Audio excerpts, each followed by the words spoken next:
Bonjour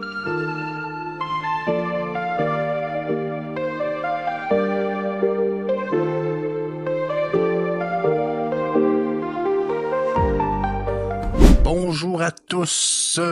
Pour la vidéo de cette semaine, je retourne à la source, c'est-à-dire que je vous fais un déballage. J'ai décidé de continuer ma série Mattel parce que j'en avais parlé pendant au moins 5 vidéos et que en ce moment, à ce jour, j'en ai déballé qu'une seule, ma super belle pièce qu'on voit ici à l'arrière, accrochée au mur, Batman et Robin 1966. Est-ce que je déballe Batman, la femme-chat, le Sphinx, le pingouin, Monsieur Mickey dans Rocky? Je ne sais pas. Au moment de faire mon intro, je ne sais pas. Je vais y aller au feeling, mais que je fasse mon setup pour les déballer. Évidemment, j'ai déballerai toutes dans une vidéo, mais ça ferait une plus longue vidéo. Puis ma vidéo de 1966, elle a pas eu beaucoup de vues. Fait que même si je l'ai vu, je m'en fous puis que je fais ça pour le fun, je veux quand même que vous soyez intéressés à ce que je présente et je veux avoir des choses intéressantes à présenter. Et pour le moment, je ne veux pas faire une vidéo, mettons, que je déballe 3 ou 4 figurines. Pour la simple et unique raison que ça me prend quand même du contenu. Je suis un peu à sec. Ma voiture, la roue vient de casser de tout partout. Ça va me coûter je sais pas combien faire réparer ça. Fait que disons que le budget que je mettais sur des figurines dans les prochains temps, les prochains jours, les prochaines semaines, les prochaines sorties est pas mal restreint et je ne sais pas quel je vais pouvoir acheter, quel je vais pouvoir déballer. Je ferais bien un GoFundMe, mais j'ai pas les abonnés qu'il faut. Dans ma vie personnelle, je suis un débile mental antisocial. Sur mes réseaux sociaux privés, j'ai pas beaucoup d'amis parce que je passe ma vie à supprimer tout le monde. Je me suis fait un Instagram exprès pour la chaîne parce que mon vrai Instagram, j'ai comme genre 15 abonnés, puis c'est pas parce que le monde n'était pas abonné à moi, j'en avais quand même une couple, mais je les ai tous supprimés. J'ai supprimé les abonnés juste parce que j'ai eu une phase où j'étais tanné des réseaux sociaux, puis je suis comme bof, bye tout le monde. Hein, c'est tout. Fait que même si je ferais un GoFundMe, je pense pas qu'il y a grand personne qui donnerait. De toute façon, avec l'inflation et tout qui a monté, je pense que personne a de l'argent de lousse à donner à personne. Et quêter, ce n'est vraiment, vraiment, vraiment pas mon genre ni ma force. Alors, je vais essayer de m'arranger avec mes troubles et de faire du contenu comme je peux. Si jamais je n'ai pas de déballage en vue, j'ai quand même du styromousse qui me reste. Je pourrais faire un autre diorama. D'ailleurs, je capote encore sur mon diorama Superman. D'ailleurs, que là, tu vois, j'ai comme changé la vision parce que je regarde mon diorama à l'écran. Je suis encore très satisfait. Je me sens comme un petit bébé. Très content de ma job, très fier. Moi, c'est un peu comme un enfant, là. Les bébés, ça pleure, puis ça pleure, ça chie, puis ça a faim. Fait que c'est ça. Je vais enchaîner avec un déballage d'une figurine Mattel, d'une collection qui se fait de plus en plus rare et qui est de moins en moins en demande parce que McFarlane a fait sa propre série de cette collection et elles sont magnifiques. Il a fait plus de personnages que les Mattel. Il s'est rendu beaucoup, beaucoup plus loin. Il a fait je sais pas trop combien d'items. Je vais les redire même si j'en ai déjà parlé auparavant. Mais il a fait le Batcycle, il a fait le bateau, il a fait la Batcave, il a fait le repère des vilains, il a fait la Batmobile, même si elle est moins belle que la Mattel. Il l'a fait quand même. Il a fait une panoplie de personnages. Il s'est rendu même dans les personnages version comique pour ceux qui n'ont pas eu les droits. Donc, voilà. Enchaînement. J'enchaîne avec le déballage d'une figurine Mattel. Je vous montre ça à l'instant.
Me voilà.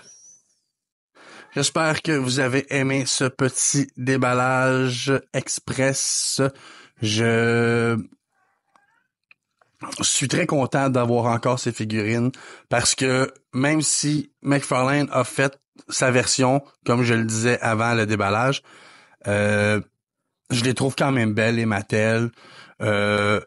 Pour prendre exemple sur le pingouin, avec les nouvelles règles des figurines et tout, le pingouin version McFarlane a pas sa cigarette, la version Mattel a la cigarette. C'est des petits trucs comme ça, des petites différences qui fait que des fois, des vieilles figurines valent la peine. Comme depuis certains temps, McFarlane a réussi à détourner la règle de pas d'armes dans les figurines de McFarlane, DC Multiverse, imposé par la Warner Brothers, qui décide que leurs figurines sont sans armes, mais il a réussi à détourner la règle en faisant des Collector Edition 17 ans et plus, not a toy, pas un jouet. Mais pendant longtemps, des figurines sortaient avec pas d'armes quand que dans le fond sont supposés avoir des armes. D'ailleurs, comme récemment le Batman Nightmare, qui la version solo n'a pas d'armes, la version Batman Armor, la version solo n'a pas d'armes. C'est ça. Fait que ça prenait vraiment le 2-pack Collector Edition pour avoir des armes dedans. J'aurais d'autres exemples à vous dire, mais je suis sûr que vous les connaissez déjà et que vous avez la même déception que moi par rapport à ça. Qu'est-ce qui pourrait s'en venir? J'ai récemment fini Cobra Kai. Est-ce qu'une vidéo sur Cobra Kai vous intéresserait maintenant que j'ai fait une nouvelle série de vidéos qui a commencé? Je vous ai parlé de Dexter Origin, Dexter Original Sin, Dexter Les Origines, pardon. J'ai d'ailleurs fini la première saison, les 10 épisodes sont excellents, la finale était malade et j'espère sincèrement qu'il va y avoir une saison 2. J'attends avec impatience Dexter Resurrection qui va sortir cet été, l'été 2025. Sinon, j'ai écouté Captain America, Brave New World, mais je trouve que les critiques sont assassines. Je trouve que les critiques sont trop dures. Ce n'est pas tous les films qui peuvent être du calibre d'un Endgame ou d'un Civil War ou d'un Infinity War qui était, ma foi, excellent. Mais je trouve qu'on devrait laisser la chance aux coureurs. Le nouveau Captain America est excellent. Je le trouve très digne de la première trilogie Captain America. C'est un film qu'on penserait être dans cette lignée-là. Les enjeux ont rapport à politique. C'est vraiment, j'ai vraiment aimé le film. On voit Falcon qui est maintenant devenu Captain America. On le voit dans toute sa splendeur. On parle ici d'un humain sans sérum qui est prêt à affronter n'importe quel ennemi avec le bouclier de Captain America, malgré toute la charge sur les épaules que ça peut amener de jouer ce rôle. Je le trouve vraiment bon. C'est ça, pour en revenir à Cobra Kai, est-ce que je pourrais faire une vidéo qui parle de Cobra Kai? Est-ce que je pourrais faire une vidéo qui parle des films Marvel? Est-ce que je pourrais parler de Superman 2025 qui s'en vient, malgré le peu de teaser ou de trailer qu'on a à se mettre sous la dent pour le moment? Bref, je pourrais continuer ma série de vidéos. Je pourrais construire un nouveau diorama. Je pourrais faire des déballages Mattel. Il m'en reste quand même quelques-unes sous la manche. Laissez-moi un commentaire pour me dire ce que vous en pensez et ou ce que vous aimeriez voir comme vidéo. Je suis ouvert à parler de plusieurs sujets. Voilà. Vous pouvez cliquer sur le like, vous pouvez vous abonner, vous pouvez appuyer sur la cloche et comme vous avez remarqué, je dis jamais vous pouvez partager parce que comme j'ai dit en début d'intro, mes réseaux sociaux privés, j'ai quasiment pas de monde, je les partage même pas moi-même mes vidéos, je les partage seulement sur mon Instagram que j'ai créé pour la chaîne. J'ai essayé de transformer mon TikTok pour ma chaîne, mais ça m'énerve trop que des gens que je connaisse peuvent tomber là-dessus. J'ai comme une petite gêne. Je sais que quand on vieillit, faut qu'on se dise fuck off ces affaires-là. Mais bon, des fois c'est plus fort que nous. Moi je le fais pour partager ma passion avec des gens qui tombent là-dessus par hasard en recherchant des trucs similaires. Puis si je tombe sur votre algorithme, sur votre recherche, parce que vous êtes des collectionneurs et que vous aimez les figurines, les séries, les films, là, ça me fait plaisir que vous m'écoutiez. Mais si vous êtes quelqu'un qui se fout des collections, qui se fout des figurines, puis qui veulent juste venir regarder parce que tu me connais dans la vie, puis que tu veux voir pourquoi je fais des vidéos, ça m'intéresse moins. Je veux pas non plus que monsieur, madame, tout le monde qui sont pas intéressés par les sujets que je parle viennent m'écouter. J'aimerais mieux avoir une chaîne nichée, comme qu'on dit, avec des abonnés qui veulent écouter ce que j'ai à dire ou qui sont intéressés par les sujets que je suis intéressé. Alors, vous pouvez partager en privé avec des gens que vous savez qui vont aimer le sujet. Mais sinon, abstenez-vous. Abstenez-vous. Un petit like, un petit commentaire, ça me va, c'est bien correct. J'aime mieux avoir pas beaucoup de vues puis pas beaucoup de commentaires que d'en avoir plein et d'en commencer à avoir plein de haters, même si on sait tous que si t'as des haters, c'est parce que t'as des écoutes et des vues. Mais je sais pas encore si je suis prêt à gérer ce type de spectateurs. Alors, j'espère que vous avez aimé ma vidéo. J'espère que vous allez être à l'écoute pour les prochaines qui s'en viennent. Je vous souhaite une bonne fin de journée ou un bon début de journée. Faites-vous un bon café. Puis si vous en buvez pas, buvez ce que vous voulez. À la prochaine. Ciao.